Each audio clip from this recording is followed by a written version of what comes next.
This is an RNZ podcast. They say it takes a village to raise a child. I'm Kathryn Ryan, and here we draw on my conversations with experts on 9 to Noon to help you navigate family life. Research has underlined the importance of parents and teachers working together to help their children do well at school. The partnership is increasingly being emphasised in education policy and by Māori, Pacific peoples and parents of children who need learning support. Senior researcher at the New Zealand Council for Educational Research, Mohamed Alansari, is in the Wellington studio to discuss this. Kia ora, Mohamed, welcome back. Kia ora, thank you, good to see you. Lovely to have you here, rugged up, got the scarf out. It's Yes. definitely the 1st of July, isn't it? Gosh, it's cold. It needed to get cold. Something was a bit wrong last month. Now, when we talk about parent-educator partnerships, what is it that you're referring to? Yeah, and so one of the latest pieces of research that we've done is where we've explored specific aspects of those partnerships. So we've looked at whether mothers in particular were happy about the way that they've been communicating with schools. Do they feel valued? Do they think that teachers care about what they think, the kind of feedback that they provide? So we looked at specific aspects of that partnership, really. And we've only looked at it from the mother's point of view as well. I got to also give credit to the longitudinal study Growing Up in New Zealand and Ministry of Social Development, who've helped us with the access to the data and the funding to carry this work.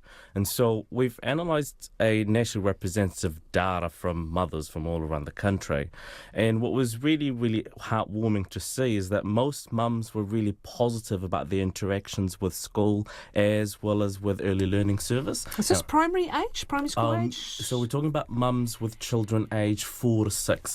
And so some of the children were enrolled in early learning service and others have just started enrolling in school. Transition to school time, really, Exactly isn't it? right. Mm-hmm. And that's exactly why we wanted to look at those two ages as well. We wanted to look at whether partnerships in early learning service would actually tell us anything about how things happen when kids move on to school. And that's exactly what we found, really. Mums who report positive experiences with early learning service tend to also report positive experiences in terms of their communication and partnerships with school. So the key message is, yes, we want parents to be in touch with educational agencies as early as possible in order for us to see that partnership sustained over time as well. So what is it that you asked or learned more deeply? To what kind of depth could you go into? Well, although mothers were mostly positive about their child's school and early learning service, there were a couple of things that stood out. So, for example, mums were less positive about whether the child's teacher's interested in getting to know them and whether the teacher pays attention to their suggestions.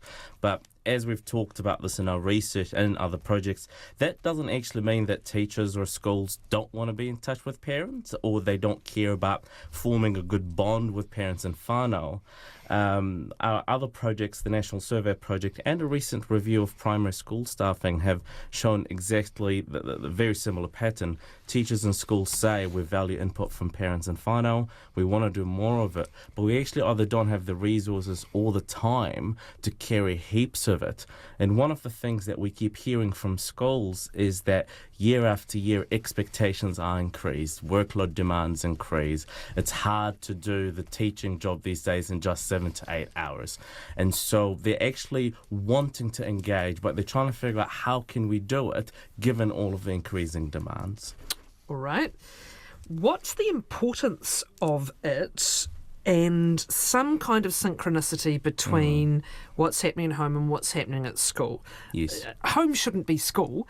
However, home can support what Yes. school's doing. Could you speak more about what we know about getting that right? Absolutely. So one of the things that we know from existing literature, and that's not just New Zealand literature, but it's international, is that creating seamless transitions between what happens at school and what happens in the home environment is actually really good for a child's learning outcomes for their well-being. We want to connect the learning experiences in school and out of school. That's really why we want parents and teachers to come together and to have focused conversations on how we can both support our kids' learning trajectory.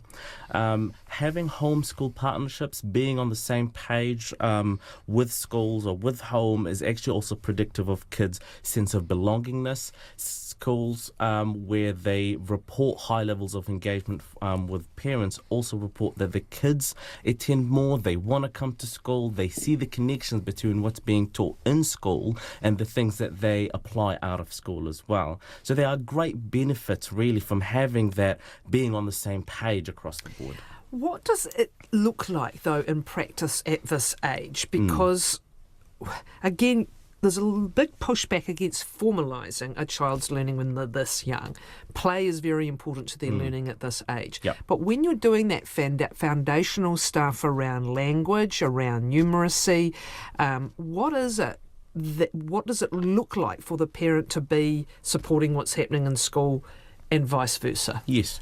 Well, there's a lot of ways that we often recommend that parents and schools adopt in terms of strategies to talk about the learning. What we've noticed actually, especially last year with COVID, is that teachers have explicitly shared the lesson plans with the parents, and they've talked explicitly about learning intentions. They've provided examples of what might a learning with science look like at home, what might reading class at home look like. These are the things that you could do at home as well. They moved a lot of their resources online. A colleague of mine who's a teacher in Auckland was telling me how around COVID they've started a Facebook page where all the parents would go online and share some of the things that they've been doing at home, and they ended up inviting some teachers to also share their resources. And what amazed me about this is that fast forward 1 year later, they're still using that Facebook page, and so I think parents are recognising that there's a lot of time pressures. Teachers also don't have a lot of time nowadays, so they started thinking creatively about how can we be involved without burdening teachers? How can we utilise things such as technology and other forums to come together? That's interesting as well, because some of this isn't even trying to become the teacher at home. A lot of it's about, as you say, understanding what's happening in the classroom, understanding what specific That's right. issues there are for your child. Some of it's just attitudinal. It's just showing interest in what's happening. That's right. You're not replacing the role of the teacher. You're not replacing the school. You're complementing what happens. You're providing a rich learning experience at home that's contextualised. And in that way, you talk about how things at class could apply to what happens at home and beyond.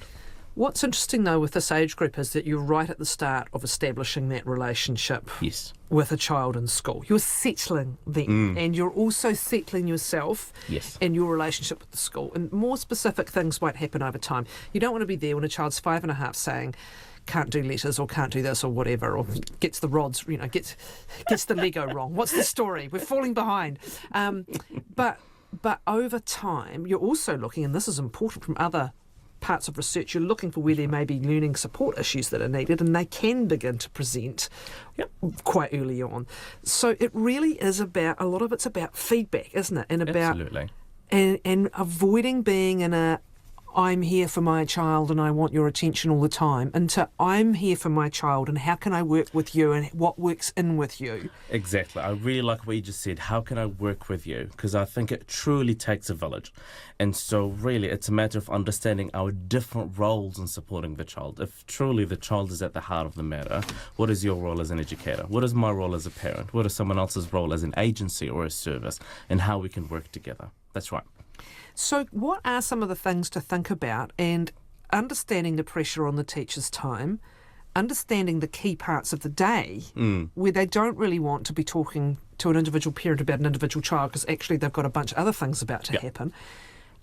What's some advice on how to begin to talk about that relationship? And is it literally, look, how can I hear from you and how can you hear from me? What works best? Yep. So luckily a lot of schools now have got a really good system of communication where they would always send out regular updates either via emails, via newsletters. As I said before, Facebook groups is becoming increasingly popular and what have you. And so as well as parent-teacher conferences and interviews and what have you. And so I would really encourage parents to take advantage of these opportunities, because this is a time where teachers have dedicated space for parents to talk about their child's learning needs, how they can better work with teachers and schools and whatnot. Actually, you just reminded me as well of a colleague of mine who's a friend as well as a parent, and she was saying that they have a parents group, and that's part of the school community, and the parents every month they meet together and they share updates on what's happening in school. And if they have concerns, then one parent takes on board these concerns, they go to the school and then they talk them through, and in that way you're not having 30 parents with the same concern, for example. It's all collated and there's a clear line of communication. So really thinking about the strategies that will work for both parties as well as won't burden both parties. I'm very conscious that teachers got 30 plus kids to teach, and then at the end of the day they've got to have a good healthy work-life balance. They've got their own kids to raise and families and what have you. So let's make each other's lives easier.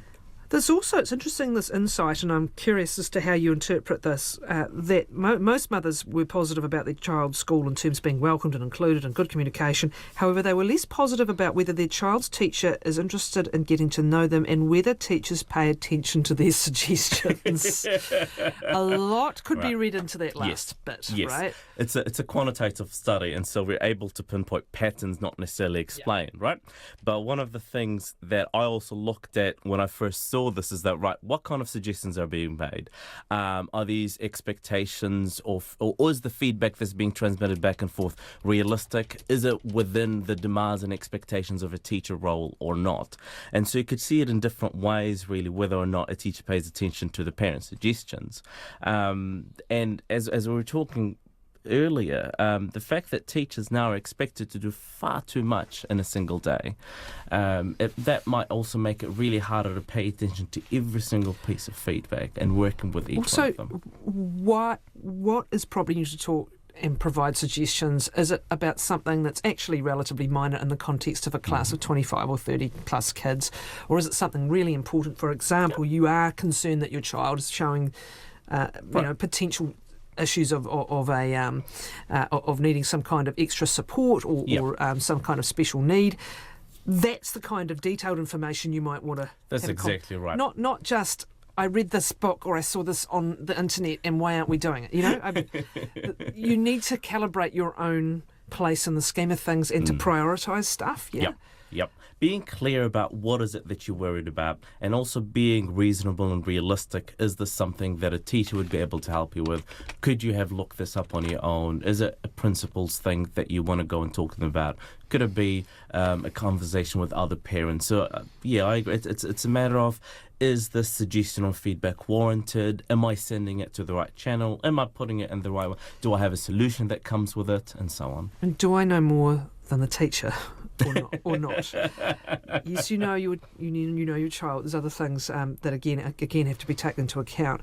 I am curious about this one line. Just to explain, our recent research shows that what mothers do at home at an early age with their children makes a difference to how mothers view their children's learning by the time they get to primary school. What are you getting at there?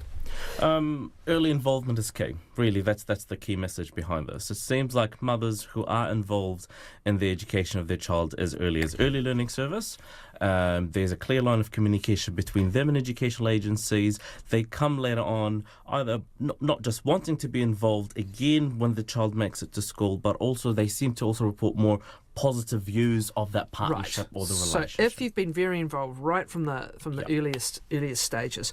You also mentioned that there were some other cohorts who were less positive about their experiences of the mother-educator partnership. Yep. What was happening there? For example, those in what have we got here? Those who found paid work interfering with their home life. So people who are very, very busy with work. Exactly. So one of the other findings that we've got is that mums who spoke a language other than English at home, as well as mums of Asian children, and those who found that work interfered with their home life were less positive about their experience or aspects of partnerships with their school.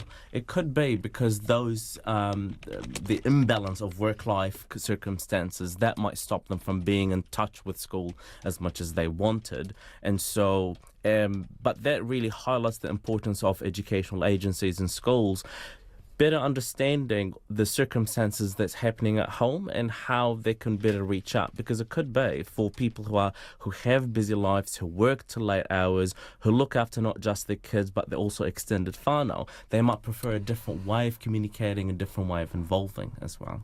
And people for whom English is not the first language, this was an issue as well. This actually requires the school to be making an effort, isn't it? Yeah? Yep. And so one of the things that we're currently doing is we are going, and I'll talk about this soon as well, is that we want to hear more about parents across the board, mothers of aging children, mothers who don't speak English as the first language, but also all mums about their experiences. What would make a difference to their communication with school and their experience with their child's school? And so it's one of those things that we really want to think of, okay, how we can better support those mums to make sure that that strong partnership is solidified as early as year 1 or year 2 from primary. So you're going to do some more work on that, yeah? Yeah. Why mums? Is it simply because at this age they tend to be way more often than not the caregiver interacting with the school? We applied to have access to this longitudinal data set from Growing Up in New Zealand study, and they collect data predominantly for mums at that age. Right. And so part of this decision is that because that was the existing data, but there is some literature that suggests that in those early years there's a closer bond between the mum and the child in particular, and that they wanted to go for the mum to gather data that way. But yeah, we just had access to an existing data set, so we didn't have a choice in terms of can we go for dads as well as mums or other caregivers.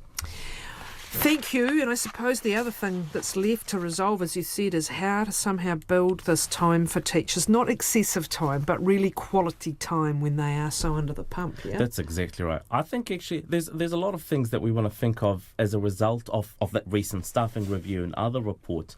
We've got to have societal macro level conversations about our expectations of schools and education. Are our expectations reasonable and realistic of what's happening at school? Because as these expectations go up, teachers' workload or the hours of the day stay the same. And instead of removing things when you add more demands, you're just piling them up. So something's got to give. And so we really have to also think about creative ways to ensure that teachers don't hit burnout. We want more teachers in the workforce. We don't want them to leave. We want to attract the best and the brightest, and we want them to think of what's best for the child. And I'd like us all to have faith really in our teachers. They're trained professionals and they know what they need to do in order to support children. If it's a matter of resourcing time, then these are things that we can actually work on as a system to support them with. So let's figure out ways to support them better. Thank you, Mohamed Alansari, who is Senior Researcher at the New Zealand Council for Educational Research.